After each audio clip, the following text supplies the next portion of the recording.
Magandang buhay mga katribo!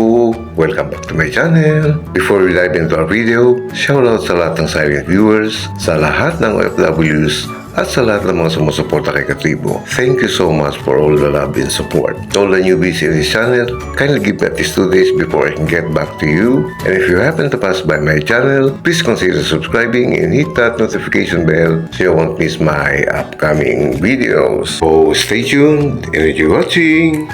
So tayo po ay magluto ngayon ng kakaibang tinola. Ayan po yung ating mga sangkap. Ito ay namana ko ito sa recipe ng nanay ko. Napakasarap po nito. Ready na yung ating mga gagamitin. Tayo ay mag-umpisa na magluto.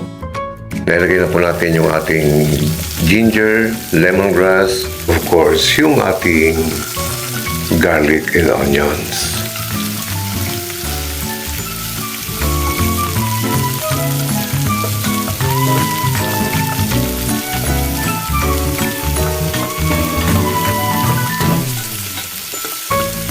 At this point, ilalagay natin yung ating chicken. Bango. Hatuin natin. And syempre, pagkatapos natin haluin yan, maglalagay tayo ng fish sauce or patis para mas malinamnam siya. Ayan. Gradual lang po yung paglalagay natin ng ating mga panimpla para hindi maalat kaagad. At this point, maglalagay po tayo ng sapat na sabaw para sa pagpapalambot ng ating chicken at mga gulay. Yan. Takpan muna natin.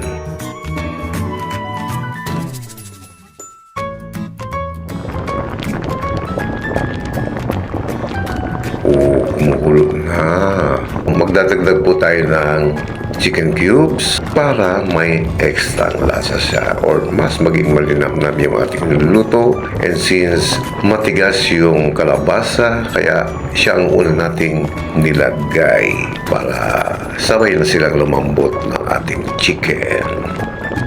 Ayan, napakabango niya na talaga. By the way mga katribo, ang original recipe ng nanay ko nito, ang mga sahog ay kalabasa, kamuting kahoy or yung kasaba, then papaya or sayote.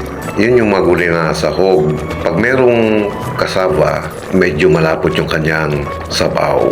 And yung kalabasa naman ay may natural na tamis siya, kaya expect nyo na yung manamis-namis na timpla or lasa ng sabaw.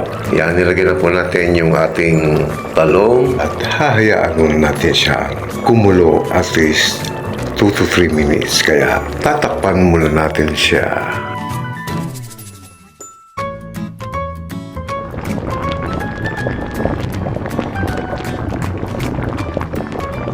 So, at this point, ilalagay natin yung ating siling green and siling labuyo para may kunting excitement yung ating masarap na ulam.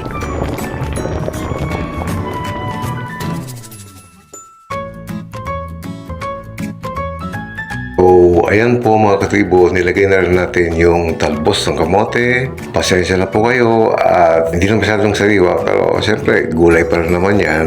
So, nagdagdag po tayo ng konting seasoning para saktong-sakto na yung kanyang lasa.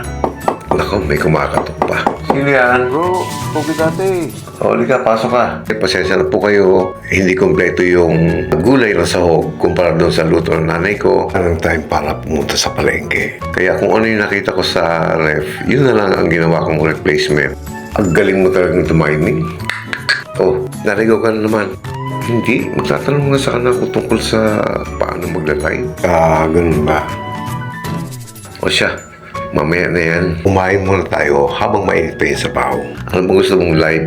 Direct live? Or gagamit ka ng StreamYard? Kaya naturuan mo kung tatanong ako eh. O sige, mamaya na yan. Kumain muna tayo. Siguro first time mo makakatikim yan. Special yan.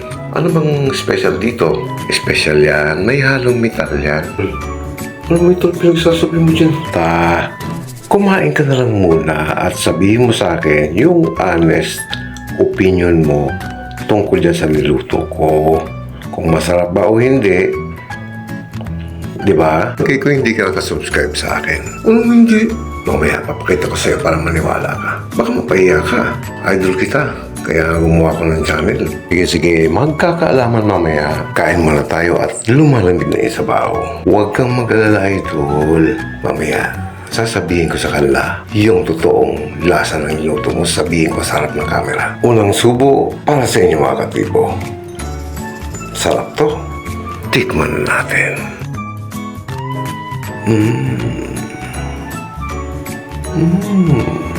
Sarap talaga. Thumbs up, idol. Sarap talaga. Naniniwala ako sa iyo kaya idol kita eh. Wait, tingnan mo muna. O, ayan o. Nakasubscribe ako sa iyo. Ayan, kita-kita mo. Bell all pa. Ayan o, nakalike yung video. Diba? Hindi nga na ako nag-comment. Idol kita kaya susuportahan kita. Ako pa. Tamad lang kasi ako mag-comment. Pero talagang nanonood ako. Kita mo naman, may thumbs up pa. Masarap talaga ito. Alam mo, Pogi, garantisado talaga sarap niyan. Bilang creator, masaya kung makakabasa ng magandang review or comment. Silent viewer na ako, idol. Thank you, Pogi. Pero, supportado kita. Kung honest review, sabihin mo sarap ng camera. 2 thumbs up. Sarap eh. Hello guys. Si Pogi Tate. Totoong masarap talaga yung niluto ni Idol. Kaya subukan niyo po ito. Highly recommended. Siguradong masisiyahan kayo. Although kakaiba yung mga sahog, pero ang sarap talaga. Ang galing mo talaga, Idol.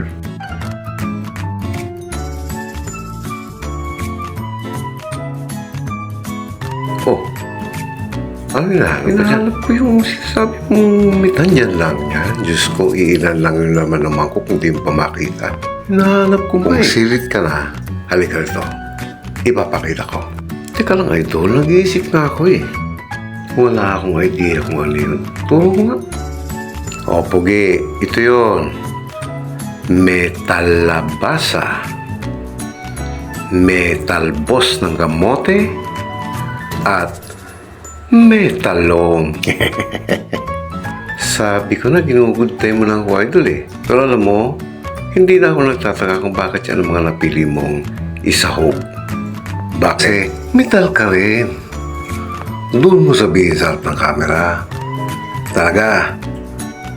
Oo, doon mo harap sabihin sa harap ng camera. Sigurado ka? Kasi, metal lang ka. Diba? So, that's it for today mga katribo. Sana po ay nag-enjoy kayo sa panonood ng ating video ngayon. By the way, shoutout sa aking mga ganda and very supportive channel members. Ayan po sila. Kindly visit their channels and please do support them. Thank you!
So hanggang dito lang tayo mga katribo.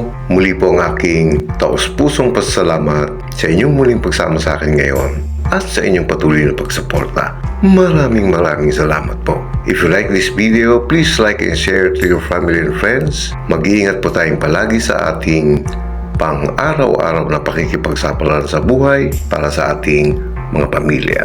God bless us all and see you on my next video. Woo!